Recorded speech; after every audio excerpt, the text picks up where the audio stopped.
اللہ الرحمن الرحیم۔ آج ہمارا 29 روزہ فامدین کورس کا 14واں لیکچر ہے تکبر کے حوالے سے۔ حضور سید عالم صلی اللہ علیہ وآلہ وسلم کا فرمان ہے، نبی مکرم صلی اللہ علیہ وسلم نے فرمایا کہ جس کے دل میں رائے برابر ایمان ہوا وہ جہنم میں نہیں جائے گا، اللہ اسے جنت عطا فرمائے گا۔ جس کے دل میں رائے برابر بھی تکبر ہوا، فرمایا وہ جنت میں بھی نہیں جائے گا۔ تکبر یہی ہوتا ہے کہ بندہ دوسروں کو حقیر جانے، اپنے آپ کو اچھا جانے۔ خواہ علم کے لحاظ سے آپ کسی کو حقیر جانتے ہیں، عبادت، زہد، تقوی و پرہیزگاری کے اعتبار سے دوسروں کو حقیر جانتے ہیں، تو شاید آپ کی وہ عبادت کا جو نور تھا شاید آپ کو نصیب نہیں ہو رہا۔ امام غزالی رحمۃ اللہ فرماتے ہیں تکبر کی کئی قسمیں۔ ایک قسم یہ ہے کہ بندہ اکیلا نکلنا پسند نہ کرتا ہو، یہ چاہتا ہو کہ میرے ساتھ کچھ لوگ چلیں۔ حالانکہ امام حسن بصری رضی اللہ تعالیٰ عنہ کی عادت مبارکہ تھی، آپ ہمیشہ اکیلے چلا کرتے، کسی کو ساتھ نہ چلنے دیتے۔ حضور سید عالم صلی اللہ علیہ وآلہ وسلم کی اخلاق کریمانہ میں یہ بات شامل ہے کہ حضور سید عالم صلی اللہ علیہ وآلہ وسلم لوگوں کے درمیان چلتے، یا بعض دفعہ آپ لوگوں کو اپنے آگے چلنے کا بھی حکم ارشاد فرماتے۔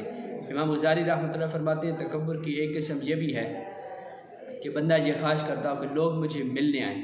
حضرت ابراہیم بن ادھم رضی اللہ تعالیٰ عنہ ایک بہت بڑے ولی تھے، انہوں نے ایک بزرگ عالم دین کی طرف پیغام بھیجا کہ انہیں وہ ملنے کے لیے آئیں، تو ان کے پاس جب پیغام پہنچا تو وہ ملنے کے لیے آ گئے۔